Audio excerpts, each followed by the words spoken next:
వ్యాపారంలో ఉంటూ రాజకీయాల్లోకి రావాలని అసలు ఎందుకు అనిపించింది?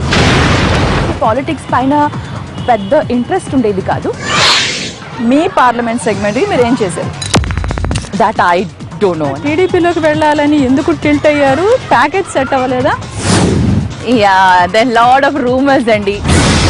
అధినేత వలసల్ని ఆపడంలో వైఫల్యం చెందారు.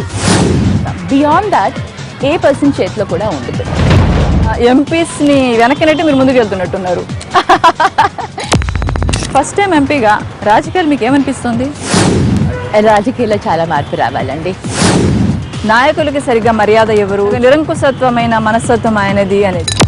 ఐ డోంట్ నో అండి వేరే వాళ్ళు ఏ ఉద్దేశంతో అంటారో.